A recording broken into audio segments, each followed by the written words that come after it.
Well, Dr. Sanchez, congratulations on getting this job.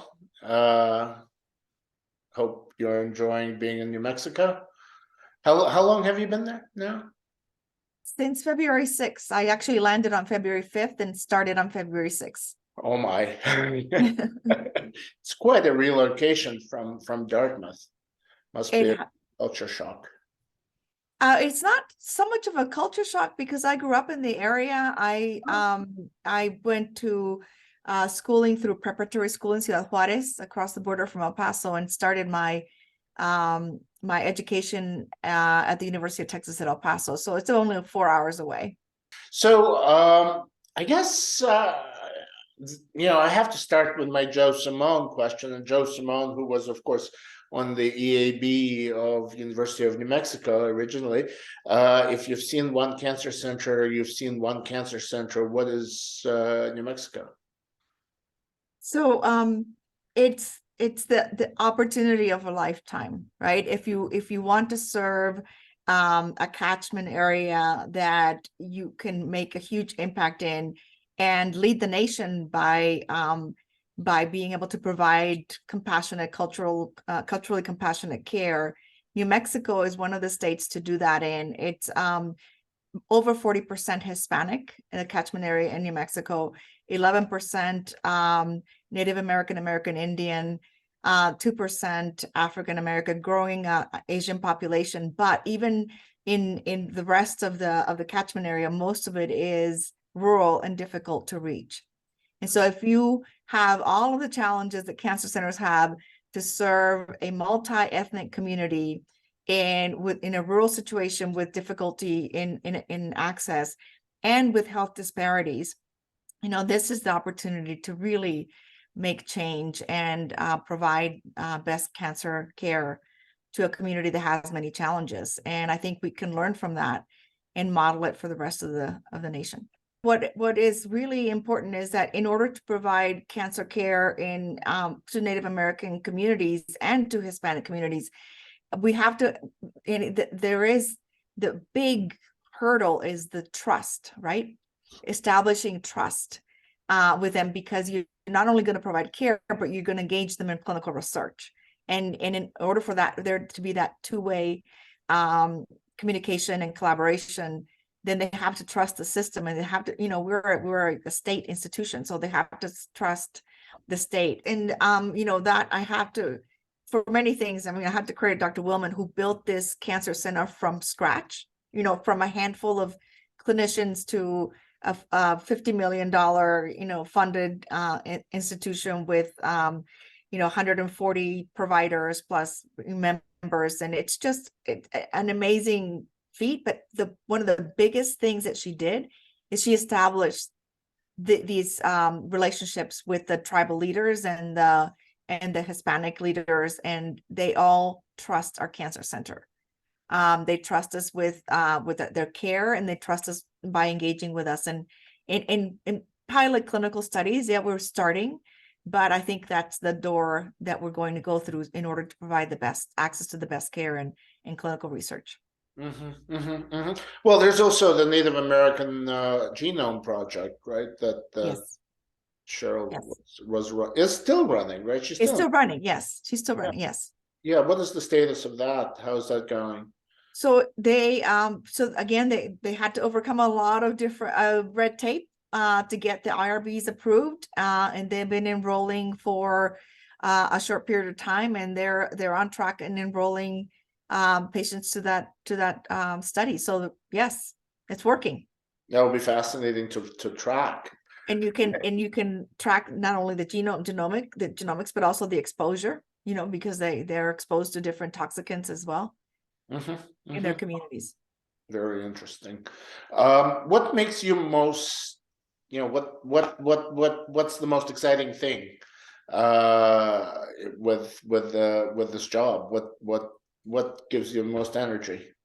So I've only been here a few weeks, but the biggest energy is finding mission-driven colleagues who are so passionate about research and the impact that research is going to have on New Mexicans, and also, you know, providing the best care. And everyone here comes every day, you know, with whatever barriers there may be, which there are in many, you know, in different cancer centers have different challenges, and they come and they're determined to make it work, so that we can see more patients, so that we can serve more patients, so that we can do research. We can, you know, there are certain things about the landscape in New Mexico that provides us a snapshot into what people, not only, you know, in their health status, but their genomics and what they're exposed to, their behaviors, that we can put together a snapshot in different groups. You know, do they impact different ethnic groups the same way? Are that, you know, and the challenges are felt across New Mexico, and how are we impacting the very rural, the Hispanic, which is not a monolith. Hispanics are from different places, and in the Native American populations.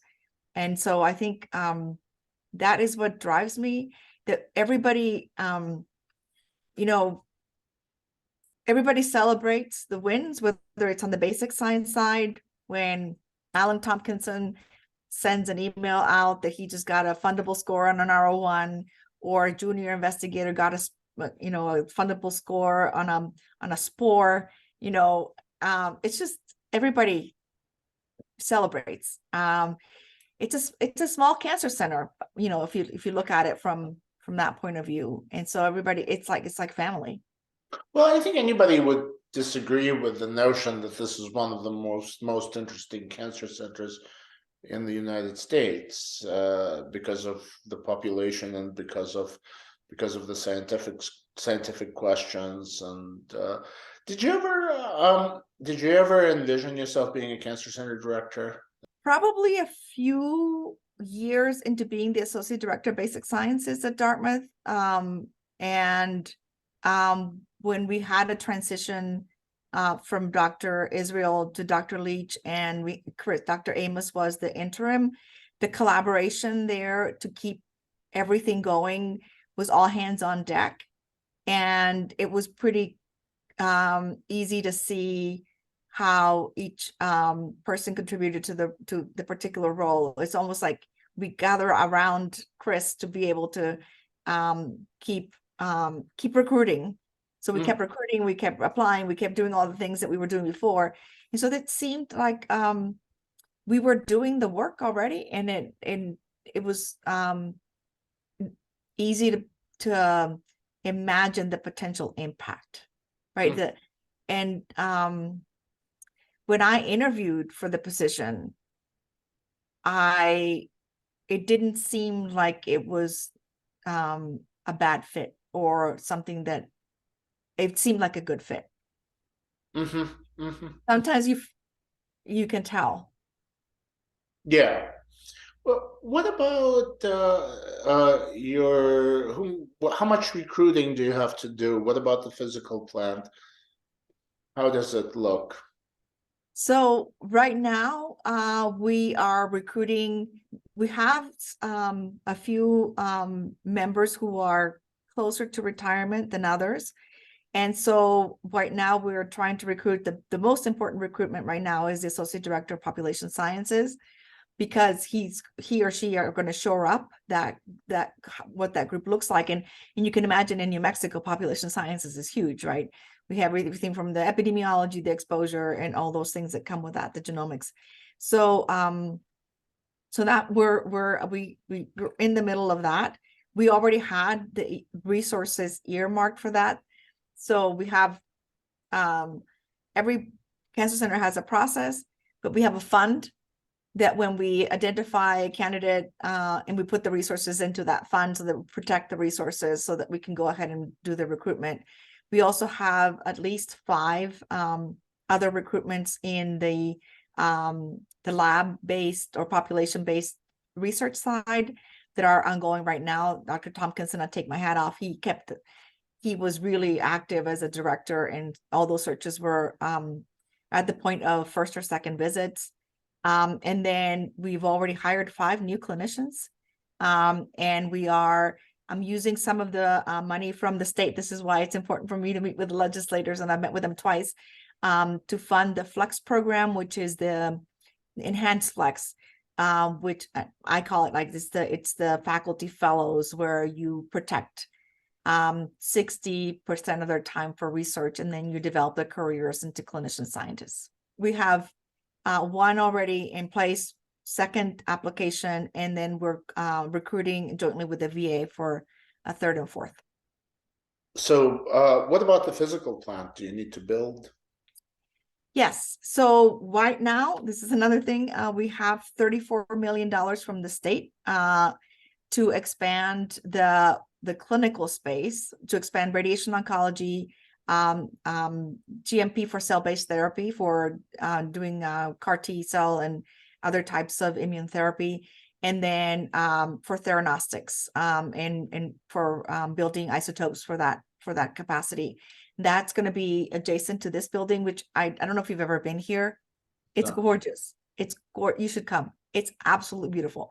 And so we're going to have an expansion on that, and there's going to be some expansion for the first floor is going to be clinical trials. So we have about 34 million. We're going to probably need to come up with another 4. We have 1 million from us, 1 million from the EVP, and hopefully we can do that. Now, my goal is to have everybody, and this is beyond me, right? This is a long-term goal, is that the researchers and the clinicians and the clinic are all geographically co-located, perhaps with researchers from other units like the medical school, the engineering, and all that, so that there's cross-pollination, and that's how you get transdisciplinary research. The building fund is going to come from the state. That's how UNM grows. And so I'm already planting the seed for trying to expand on that expansion, so that we can have additional space for research and then refurbish what we have here. The facilities are older, but not as old as some places that I've been at. So my first lab in Cincinnati had at the School of Medicine, had a cement floor, and I loved it. It was my first lab, and then it got renovated. And so I think that we have enough space to recruit, and we're also, the way that we're thinking about our recruitment is doing joint recruitment. So we're recruiting with chemistry, we're recruiting with engineering, we're recruiting with certain departments in medicine, and that's going to allow us to expand our footprint and to expand the base of cancer researchers by putting funds into their recruitment. So instead of funding the 1 point something million just ourselves, co-funding the recruitments, and then convincing our colleagues to hire someone who's going to focus their attention on cancer. And that's what I did in Dartmouth. I led a lot of searches there. And so I think that's going to be the way that we grow our enterprise here, with the long-term goal of having a research facility. And the School of Medicine dean is on board of having a research facility where we're co-locating people from different departments and different disciplines. Yeah, well, and what are the needs? Do you think? How much money is needed? How much would you be able to spend? So it's since COVID, it's been difficult to nail down how much construction costs are. I mean, I've been looking at homes that doubled in price between 2019 and now, and the cost of construction has gone up. And for example, remodeling a building, remodeling the school pharmacy is in the $60 million range, and that's when you have a shell already. It's going to be over 100 if you want to build a new building. But if you get it in stages, so the way that I'm learning, now granted that I've only been here a few weeks, but the way that the state likes to do it is they want you to shell the project and then get money in addition to, build it out. So I think for the shell, it's easy, for this expansion that it's going to be 3 or 4 floors. It's 34 million with expanding radiation oncology plus something else, and then shelling the rest. So I mentioned about 50 million to get started here. And then it has to come only from the state. Yes. It can only come from the state. Yeah. Well, philanthropy, but that's once you have a shell, it's easier to get donors too. Well, until you're a designated, cancer center.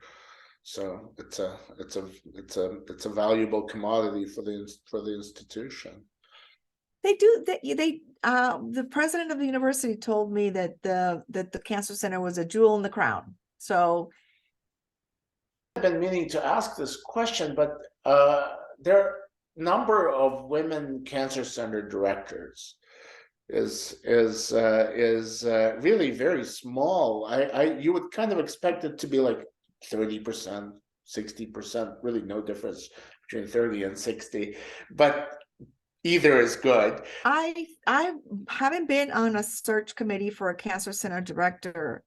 I've seen a shift in the way that search firms operate. I used to have to, when I was on committees, I used to have to say to the search firm, where are the women? Or I used to have to give them a list and say, these are all the senior leaders at all cancer centers. At least half of the slate of candidates that you reach out to have to be women, right? Because there were women deputy directors, women associate directors, and we don't have to say that anymore. So I think that is an important change. It used to be that a lot of cancer center directors came from chiefs of medical oncology. Well, there were very, very few women who were chiefs of medical oncology. But now, there's more than one woman director, and guess what? Most of them are PhDs, right? And so I think that now that we are starting to think of the pool as a broader pool, not just chiefs of medical oncology or chiefs of surgical oncology, I think we're starting to see more diversity in the not just women in the cancer center leadership. It was pretty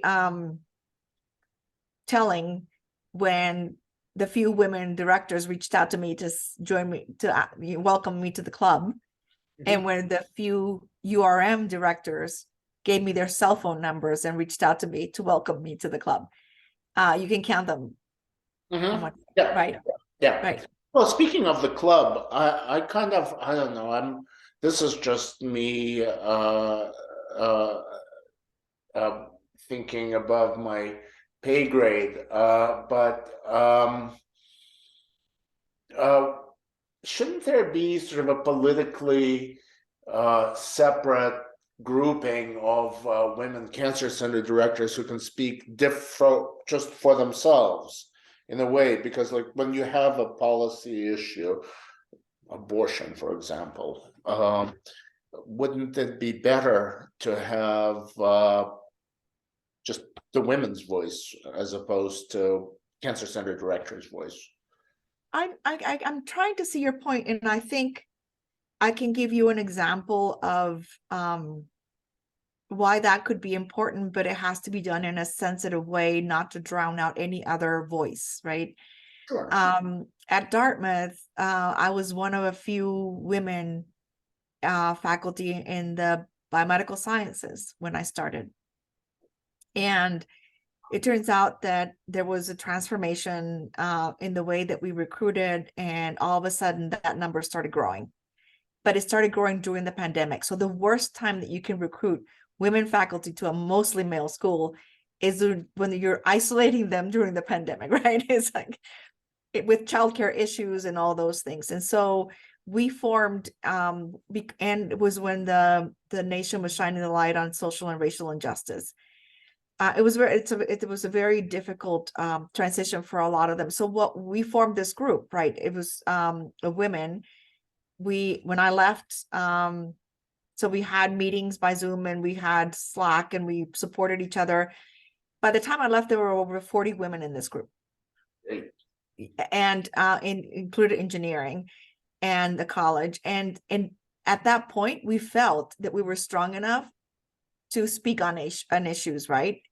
Issues that were important to recruiting and retaining women and in the biomedical sciences. And you're right, we felt empowered to have that voice.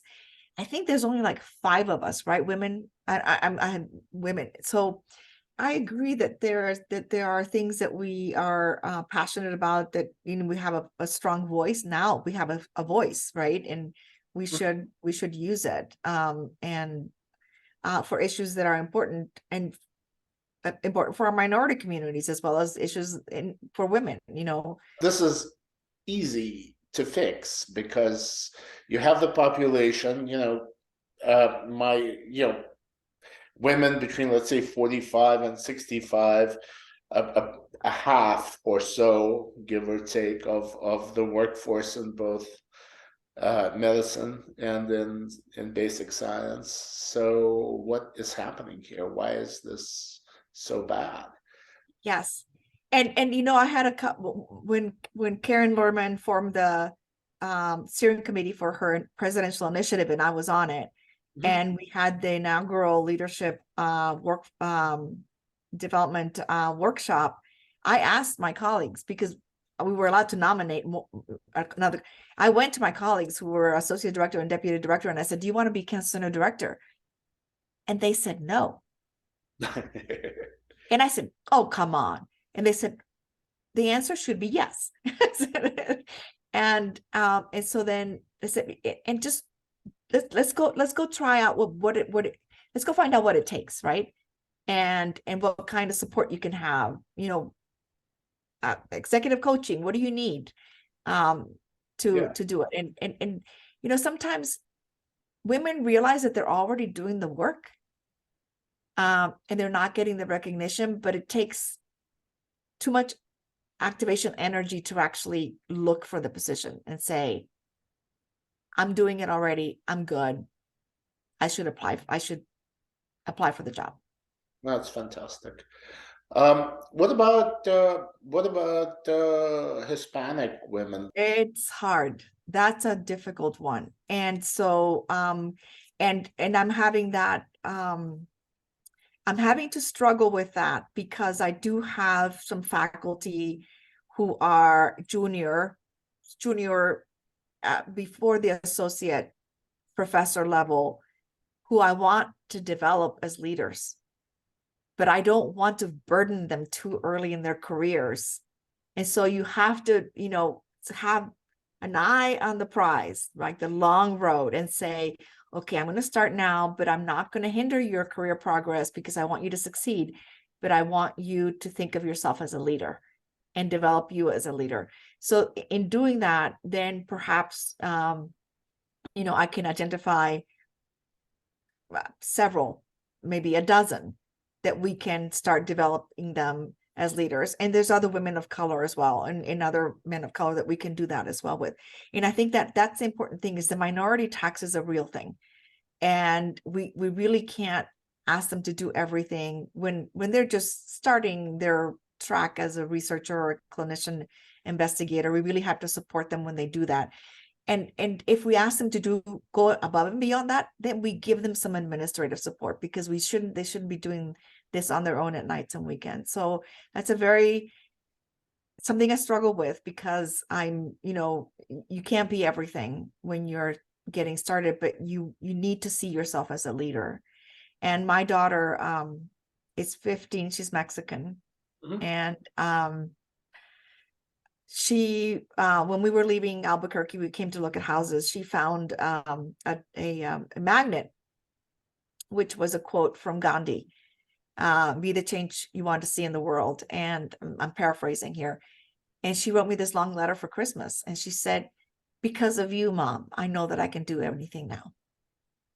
So I think, like you said, in order to have more cancer center directors, women and Hispanic women, you need the first. You need one. Right. Yeah. And that's important.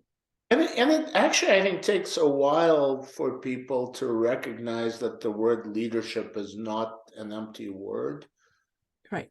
Or just sort of a word that, people use in an empty way, but it actually stands for something. That's a big realization for people, I guess.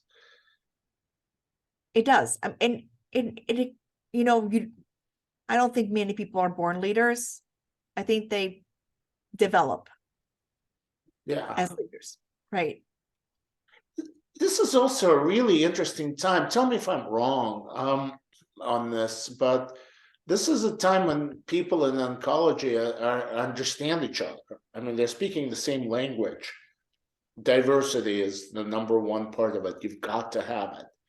The second part of it is just the way drugs are developed. I mean, there's no disagreement between NCI and FDA, for example, of any substance. There are disagreements, but they're not big disagreements. People can call each other. You can text, anybody. It's a more collaborative time, definitely. There are fewer barriers to collaboration, and the scientists and the clinicians are speaking, and they're communicating and they're collaborating, and it's not a big hurdle for them to do that. Engineers are in the operating room, and they are out in the field, and we have students who are developing technologies for screening or for image guided surgery, who are PhDs working with surgeons to do it, right? And it's just it's really fascinating. It's really great. Are there still some barriers? Yes. And do we need innovation in clinical trial design? Yes, we're always going to need that. Because imagine now that we have immuno-oncology drugs, and now we're trying to look for combinations. Well, even if we have very few drugs, and some of them were discovered in the 1960s, it's still, the number of combinations is mind-boggling, right? So you have to do it in a way that's guided by some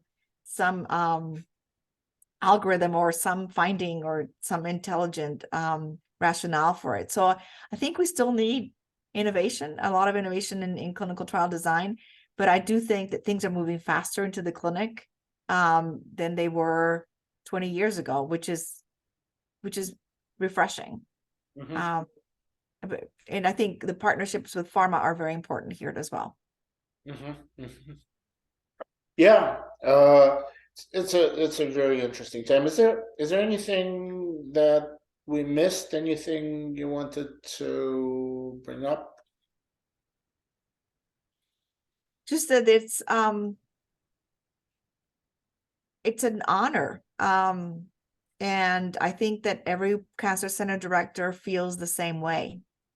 It's an honor to be able to work for the people in your catchment area. It's that they put this trust in you. It's not unlike any other leadership job that you may have. It really is it's humbling. And I knew it was going to be humbling, but I didn't realize how humbling until I came here. And the people here are phenomenal.